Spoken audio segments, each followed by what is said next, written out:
изучал одно дело в Ленинграде и понял, что оно является веткой большого дела, в общем, группового дела 1936 года в Москве.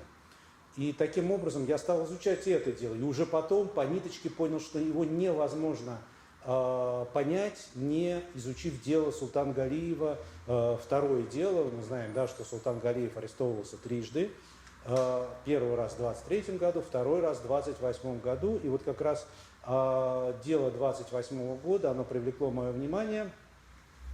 И изучая дело Султана Галиева, изучая другие дела смежные, скажем так, я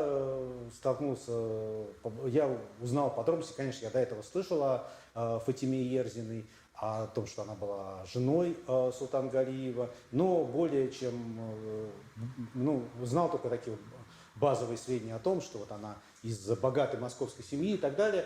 И далее я стал изучать их, скажем так, какую роль она играла в жизни Султана Галиева, какую роль она играла в делах, которые я изучал. И таким образом получилась очень интересная картина.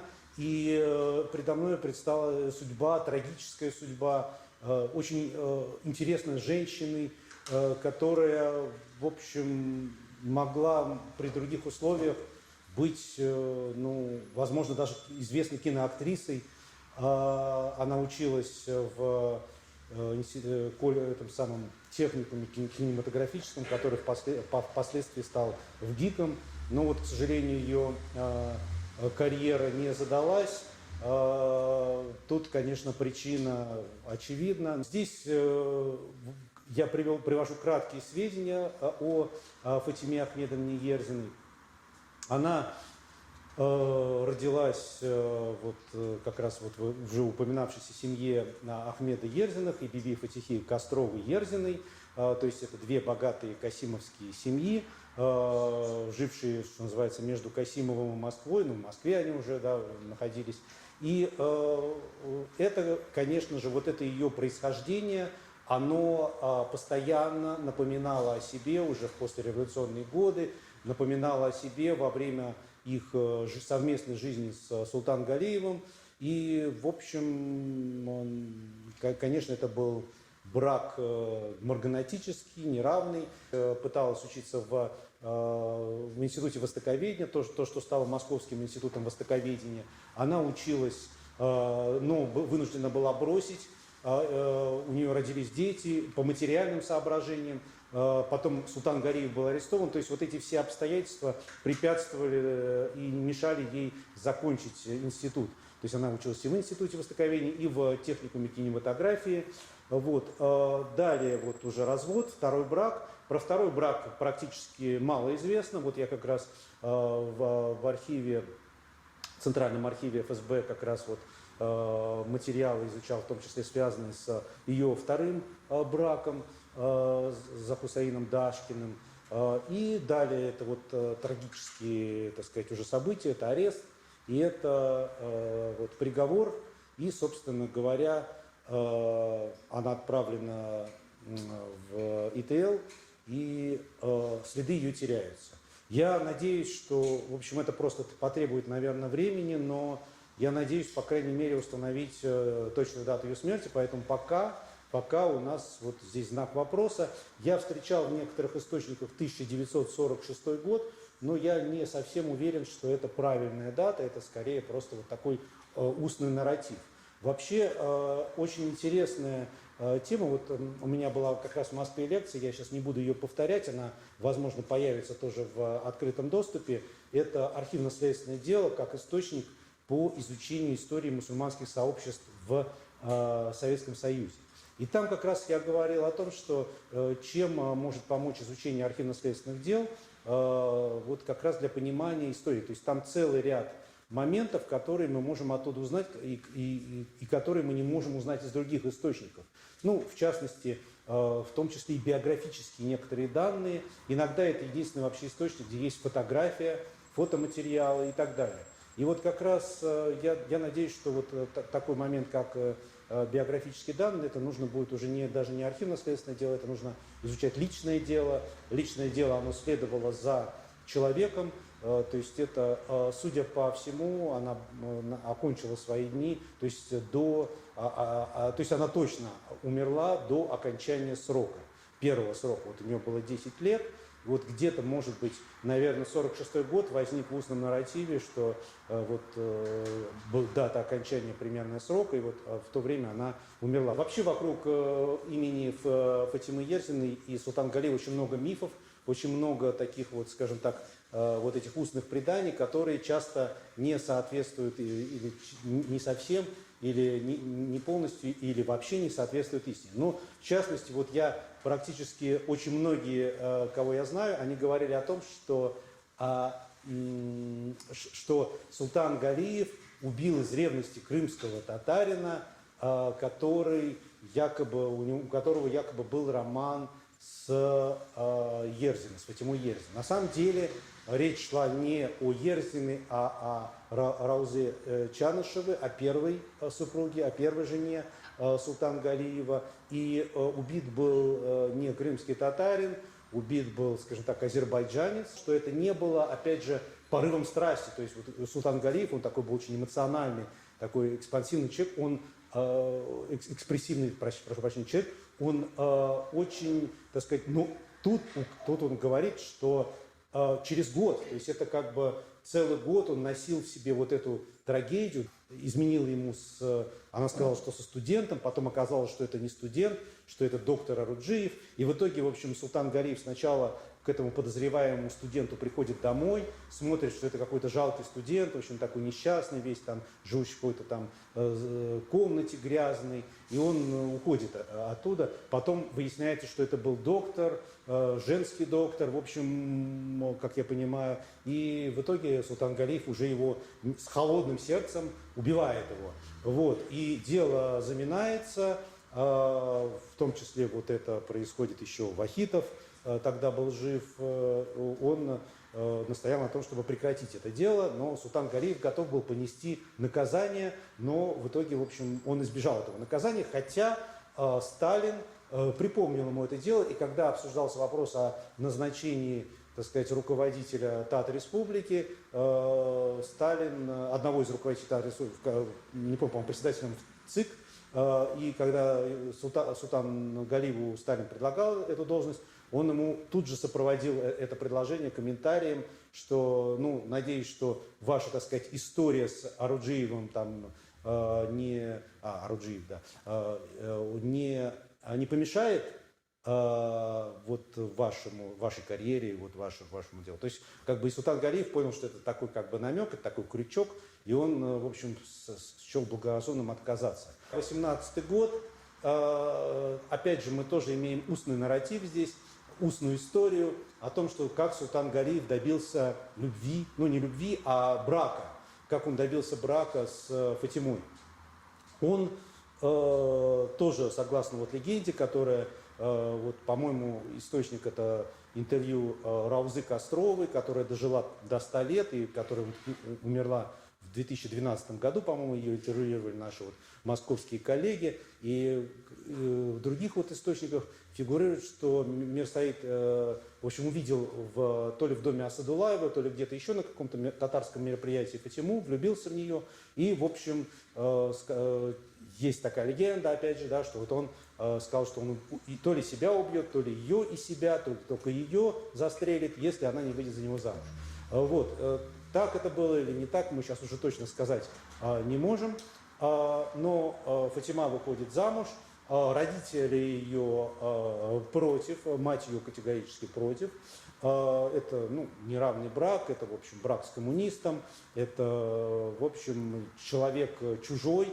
Более того, тут еще все-таки играет, наверное, роль принцип землячества. Не забываем, что Мишарин, Султан Галиев, кстати, в анкетах, в следственных делах, он иногда упоминается как татарин, иногда как башкирец.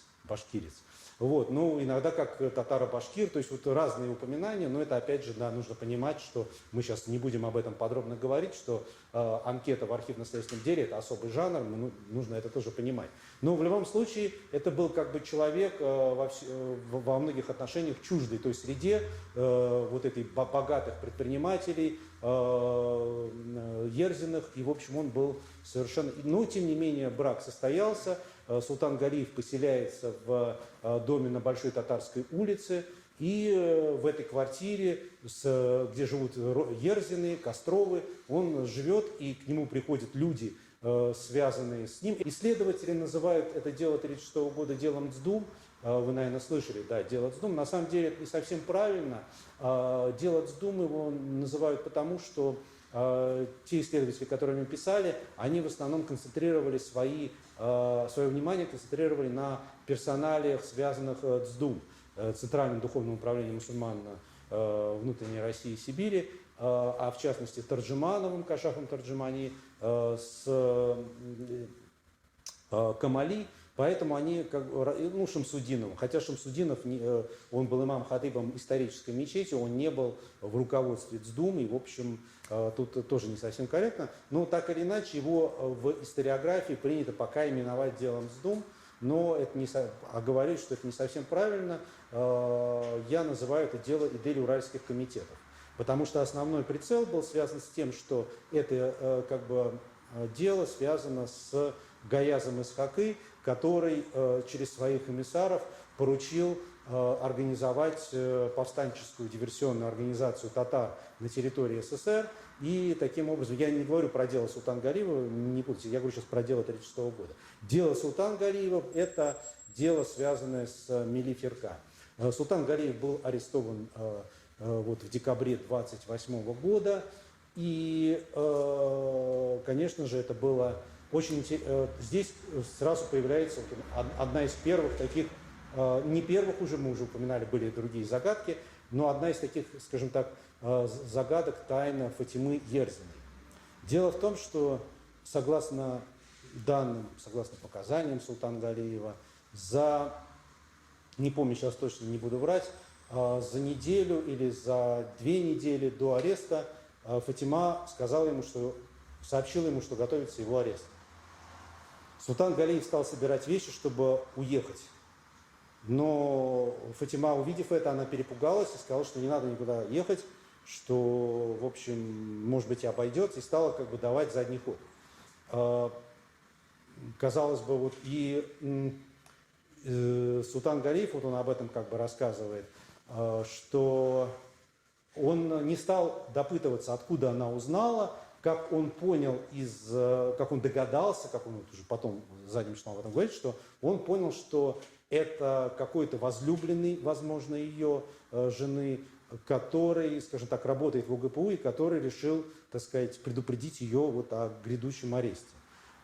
И таким образом мы не можем, опять же, на 100% достоверно следовать вот этой, так сказать, легенде, потому что Султан Галиев был сложнейшим человеком, и на самом деле я могу, вот как бы изучив и неопубликованные архивные материалы, и изучив опубликованные архивные материалы, как и в книгах, вот уже вот опубликованных Шарафуддиновым, Султанбековым, я могу сказать, что мы до конца его еще не понимаем, потому что он был сложнейшей фигурой, и вот если та эпоха 20-х, 30-х годов, больше 20-х годов, есть вот исследование «Срывая маски», вот это эпоха трикстеров.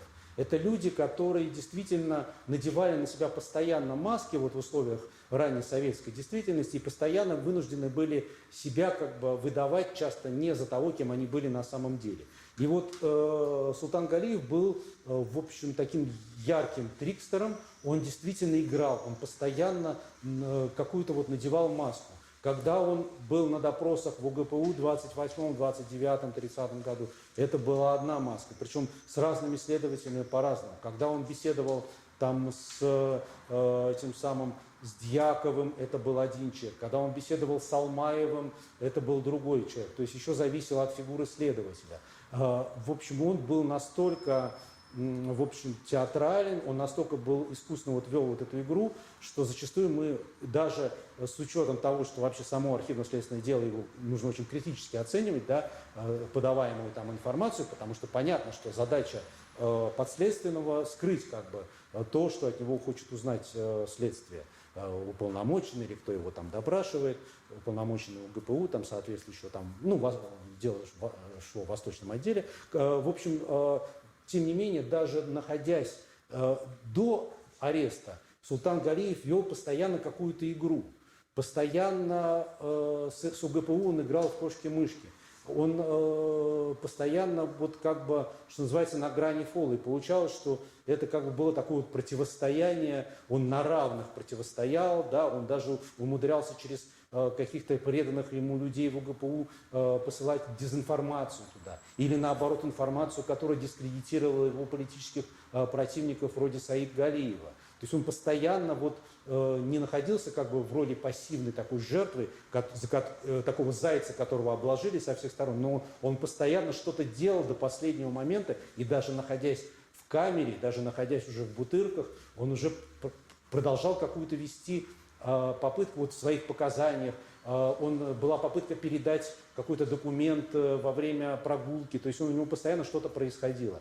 И вот эта история с информацией, то есть он сообщает о том, что ему действительно стало известно, но он не стал эту тему педалировать, развивать, потому что он понял, что это женская тайна его жены, что как бы он не стал спрашивать, кто предупредил, но так или иначе он остался, жена уговорила его остаться, и он был в назначенный срок арестован, и следствие вот это вот продлившееся практически 2 года. Мы знаем, что там был приговор вынесен, да, сначала смертный приговор, потом он был заменен, да, Султан Галиев был отправлен на Соловки. Фатима разводится с Султаном Галиевым, когда он находится в тюрьме под следствием. Еще не вынесен приговор, и она в 29 году с ним разводится.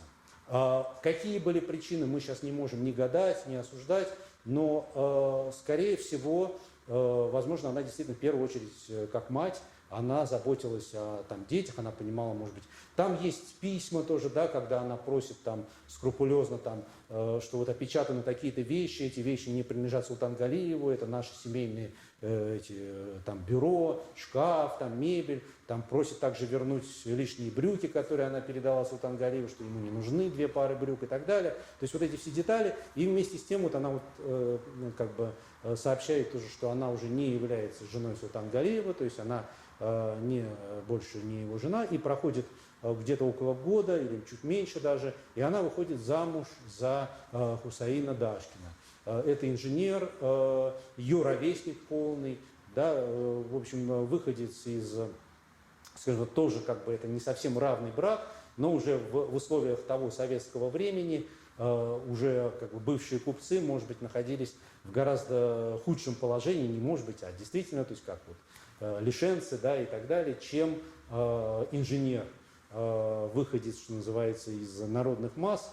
И Дашкин, вот, как говорит сама Дашкина в своих показаниях, в том числе там, на предварительном следствии, на суде, она полюбила Хусаина Дашкина, Дашкин полюбил ее, и брак этот, в общем, продлился, к сожалению, тоже, ну как, относительно, если брак с Султаном Галиевым продлился у нас, получается, почти 10 лет, 11 лет, то брак с Хусаином Дашкиным, это вот 30-й год, и в 36-м году брак этот прекратился по понятным причинам.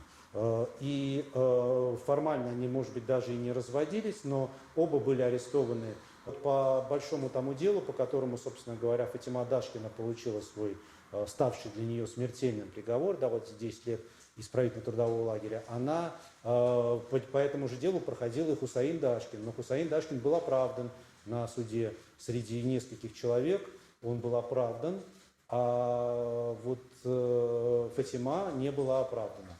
Фатима дала показания, она от этих показаний не отказалась на суде. Дашкин все отрицал. Причем, кстати, он очень интересно строил свою защиту. Он вообще пытаться понять логику, скажем так, следствия, это дело совершенно контрпродуктивная, потому что сколько бы мы ни пытались понять, вот почему там один человек получил такой срок, другой получил такой, часто просто мы не можем этого понять. То есть даже ориентируясь и изучая их стратегию поведения на следствии, их стратегию поведения на суде, но так или иначе Дашкин в итоге был оправдан в 1937 году на суде в январе, а дальше он был снова арестован. И ему вот уже в 1938 году, это вот так, как бы есть термин повторники, но он не совсем был повторником, то есть ему попытались опять вот инкриминировать все вот те вещи, которые были в 1936-1937 году. И он опять сумел оправдаться, его, так сказать, но он уже был освобожден в 1940 году и уже был совершенно разбит. По словам родственников, он был просто уже деморализован, очень тяжело болен. И вот он умер в 1942 году в Москве, и его могила сохранилась. Это выдержка из судебного заседания, драматичные такие страницы, да, когда как бы выясняют они, да, что любила ли ты меня, да, и вот Хусаин Дашкин говорит, что нет, ты меня не... И вот эта интересная история, что да, когда ты меня назвала мужиком, они вспоминают конкретный эпизод, да, он говорит, что да, ты употребил некрасивое слово, я тебя назвала мужиком, вот, и вот тут вот такая как бы семейная драма, мы ее, да, наблюдаем, я любил, но с другой стороны теперь я вижу, что она меня определенно не любила, нет, любила, восклицает Дашкина, и дальше Хусаин Дашкин говорит, не кричи, то есть это вот прям можно вот очень живо представить, как пьесу такую.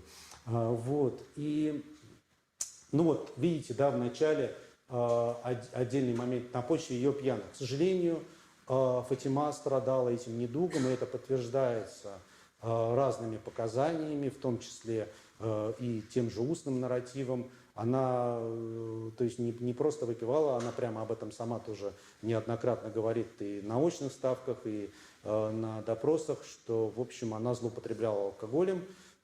Понятно, что это было не от хорошей жизни, и в итоге, в общем, ну, мы видим даже, да, вот фотографии вам, возможно, тоже могут дать подсказку, что жизнь у нее действительно была, вот сильно вот поменялась, да, такая вот как бы игривая, такая молодая вот женщина, да, вот 19-й год и вот 28-й год, она уже просто вот сильно очень изменилась, и, в общем, это трагедия действительно.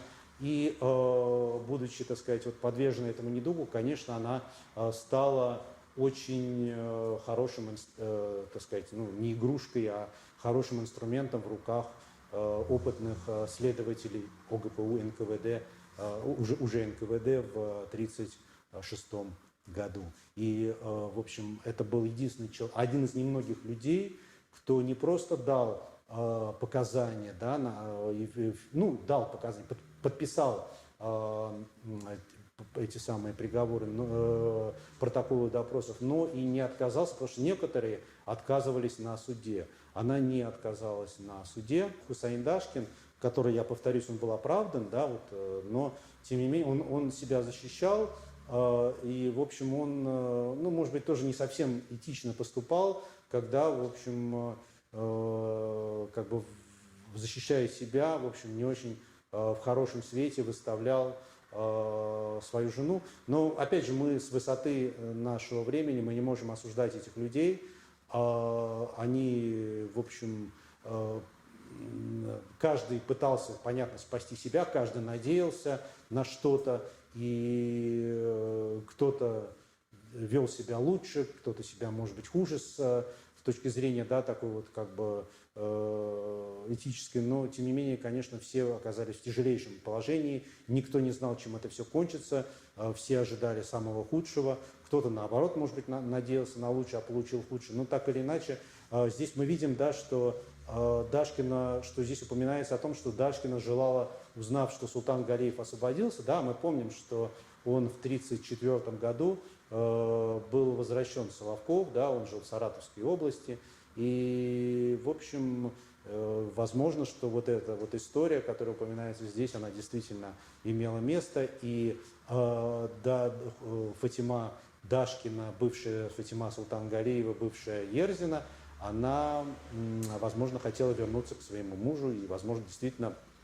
это была настоящая любовь, которая не прошла, А брак с Дашкиным это был такой, как бы, в общем, попытка как-то себя защитить, устроить детей и так далее. Мы этого уже сейчас сказать не сможем. Вот. Но так или иначе, вот, в этих документах мы видим драму человека, драму и Дашкина того же, да, и драму Фатимы Ерзиной. Иногда действительно судебные материалы, материалы судебного заседания, они важны потому, что они позволяют лучше понять какие-то вещи, потому что судебное заседание, на судебном заседании нет вот этих как бы купюр, зачастую, то есть они, конечно, есть, но тем не менее здесь более откровенно уже идет разговор, и я уже повторюсь, что кто-то отказывается от своих прежних показаний, кто-то прямо заявляет, что на него оказывалось давление следствия, кто-то говорит, что он вообще практически не знает русского языка, ему просто давали. Нужно понимать, что да, это были татары, и многие из них, ну, понятно, что Фатима Ерзина блестяще знала русский язык, это так сказать, с блестящим образованием, но были люди там привлечены, которые, в общем, из крестьян, которые и писать, и говорить по-русски могли плохо. И, в общем, они потом говорили, что следователь просто давал, и мы подписывали. Или повторяли, кто-то говорил, что он находился в тяжелейшем состоянии, в депрессии, что был готов подписать все, что угодно. То есть разные были. Кто-то отказывался. Но что касается Фатимы, то она, в общем, до последнего как бы держалась вот той линии, она подтвердила все свои показания. И вот здесь она говорит о том, что просит как бы учесть ее положение, не разлучать ее с детьми. Но мы знаем, да, что было 3 детей. Старшая, так сказать, дочь была от первого брака Султангалиева, она воспитывалась в семье Фатимы Ерзиной, и еще 2 детей, они тоже были в семье, и их судьба сложилась трагически после ареста матери. Сначала они были у бабушки в Москве, остались в доме, то есть у матери Фатимы, потом они, опять же, здесь я использую наполовину устный нарратив, наполовину вот какие-то документальные свидетельства. Мурат якобы написал письмо Сталину, сын, с просьбой освободить отца, хотя уже к тому времени, это был 40-й год, Султангалиев был расстрелян, или уже как бы судьба его в любом случае была предрешена, и вот тогда его заключили в, так сказать, на принудительное лечение в психиатрическую больницу, вот есть такая легенда. Вот. Ну, его сестра прожила дольше, но тоже была, в общем, сослана, и тоже точная дата ее смерти тоже как бы является предметом дискуссий. Опубликованные письма родственников брата Султангалиева, да, вот, Тагировым, да, вот еще много лет назад, да, в 90-е годы, там как раз вот эта вся история очень ярко показана, вот эти легенды, да, вот этот устный нарратив, который на самом деле не соответствует действительности, о том, что там застрелили из-за Фатимы там этого крымского татарина, на самом деле не крымского татарина, на самом деле не из-за Фатимы, что Фатима там, как ее судьба тоже сложилась, вот про эту историю там, как они ездили в Стерлитамак с Султангалиевым, привезли вот этот подарок, там, череп с костями Сталину. То есть это все вот такие вот легенды. На самом деле этих легенд очень много, и они связаны вот с теми людьми, как бы их транслируют те люди, которые уцелели, которые дожили там до 20-го съезда и позже, и их потомки или они сами рассказывают их.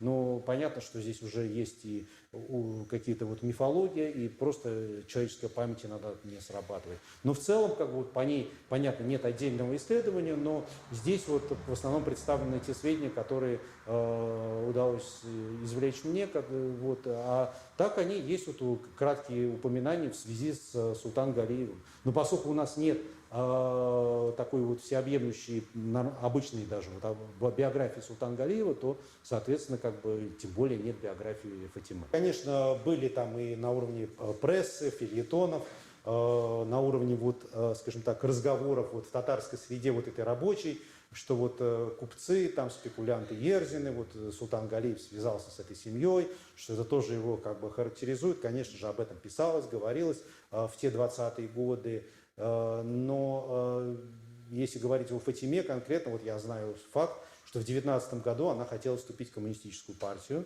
Но Султан Галиев ее отговорил. Он сказал, что ее происхождение ей помешает, и не стоит ей, в общем, скажем так, вот, делать это. Вот. А так, в общем, не сильно помешало. Вот. Тем более, что, в общем, там приводился вполне резонный аргумент, что собственно, у самой Фатимы Ерзиной ничего в собственности не осталось. Речь идет о том, что они живут в этом доме. Просто удалось так сделать, устроить Султану Галиеву, кстати, что вот Биби Фатиха стала как бы вот этой домоуправительницей вот этого дома, своего собственного, бывшего собственного, который уже не стал, если был национализирован, но она там вот как бы вот в этом своем бывшем доме, она была как бы ответственный квартиросъемщик.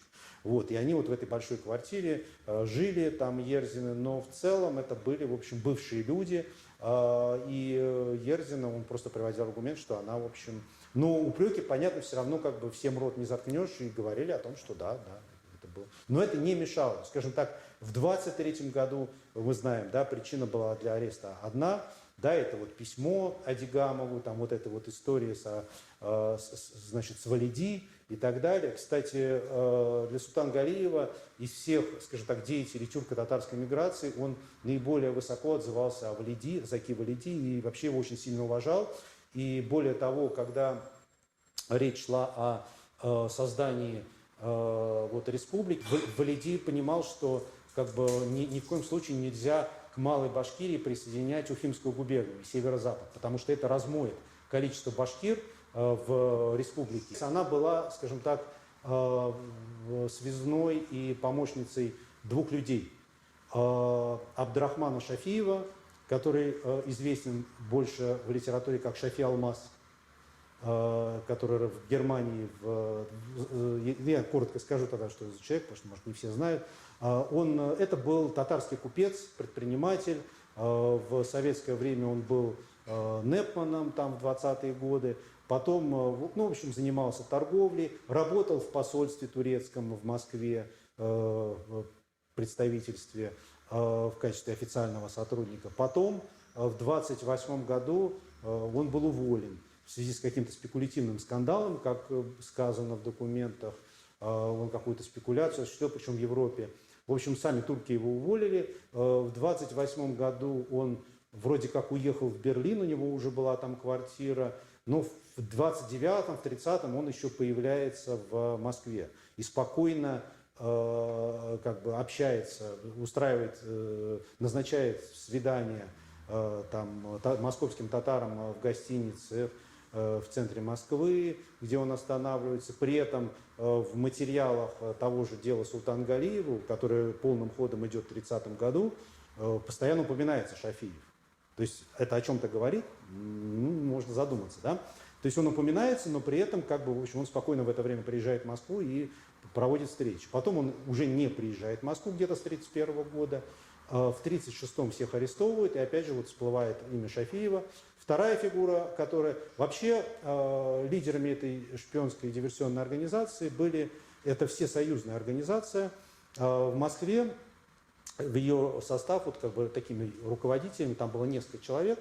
Ну, одни из них был вот Абдрахман Шафиев, потом он уехал, он был скорее как бы связным между Берлином, между вот этими идель-уральскими комитетами в Берлине, тюрко-татарской миграции, и Москвой, московской организацией. Она была всесоюзной, там были в Уфе, в Казани, в Ташкенте. Вот. Ну, в московскую группу там вот входил в том числе такой вот бывший купец Газис Яушев, тоже очень интересная фигура. Вот. Он умер в Ташкенте во время следствия в 1934 году. Там очень было много предпринимателей в этом деле, и они были валютными спекулянтами, как вот тогда говорили. Они занимались валютными спекуляциями, то есть это была незаконная деятельность. И, в общем, неоднократно арестовывались за эти валютные дела, и неоднократно отпускались после того, как сдавали валюту, золото. Вот. Ну и, в общем, они, естественно, вели такой скрытый, подпольный образ жизни в силу своей вот этой деятельности экономической, такой цеховой, нелегальной. И, соответственно, в общем, привлекли внимание, не могли не привлечь внимание, да, и вот эта их вот таинственная деятельность, ну и вот эта их таинственность, конечно, сыграла против них. Так что, в общем, Фатима была как бы связным между Шафиевым, то есть она передавала ему материалы от организации, то есть она поскольку... Ну, это, конечно, полный абсурд, потому что там все люди эти жили в одной и той же квартире. То есть, грубо говоря, например, Эмина Акчурина, которая жила там же, да, вот на Малом Татарском переулке рядом, то есть она работала тоже в турецком посольстве. Зачем нужно было вот такие какие-то вот кривые... Ну, мы не будем здесь искать логики, я еще раз повторюсь, это просто как бы групповое дело, мы просто говорим из обвинительного заключения. То есть Фатима Ерзина, она вот посредник между, ну, она уже Дашкина тогда, между, значит, турецким посольством, то есть она передавала в турецкое посольство материалы, которые получала от, соответственно, московской этой организации, передавала также непосредственно Шафиеву, передавала также Яушеву. По как бы, данным, которые приводятся, она была завербована вот этими Идель-Уральскими этими комитетами этой организации в 28 году, по другим данным в 30-м году. Ну вот так вот. Да.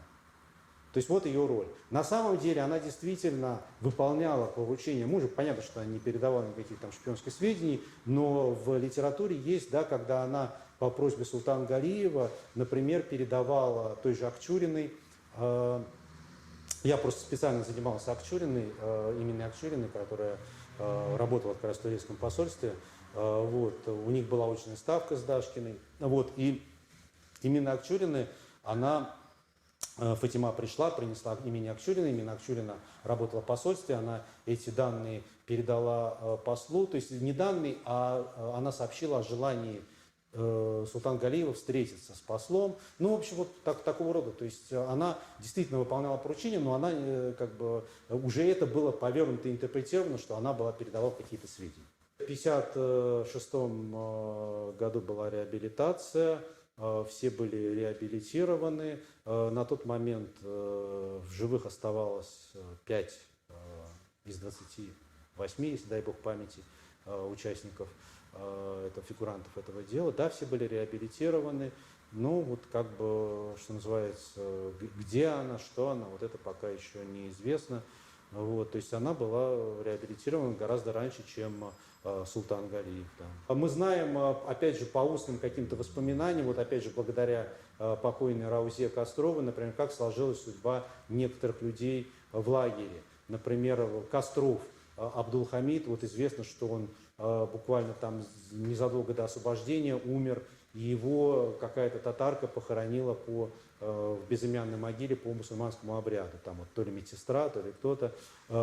Гульсум Яушева, жена Газиза Яушева, вдова уже к тому времени, тоже вот из этого рода Костровых-Ерзиных, она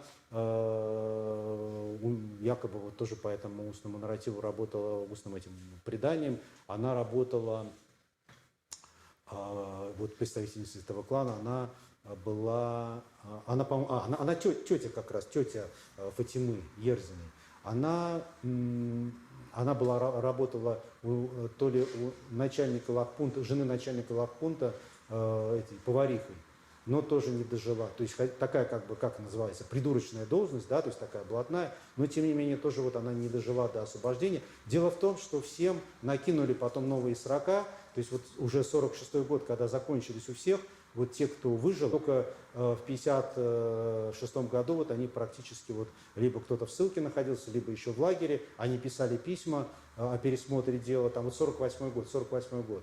Вот у них у всех закончился, 10 лет как раз или 11 прошло, и вот снова все пошло по новому. Вот. Ну вот выжили, несколько человек выжили, вот, есть потомки у некоторых. Мне с некоторыми потомками очень интересно общаться. Я говорю, там, вот вы знаете, я вот изучал дело, мне бы вот, поскольку мне фотографию не дают скопировать, ну, как, во-первых, ты сообщаешь родственникам, они говорят, а вообще как бы моего там отца или моего деда не арестовывали, это все фейк. Ну, как бы тут уже ничего не возразишь, ну, как бы разговор прекращается. Вот. То есть ты читал это дело, ты видел, ну, вот родственникам это либо неинтересно, либо они вот верят в какую-то свою собственную историю. Ну, что делать?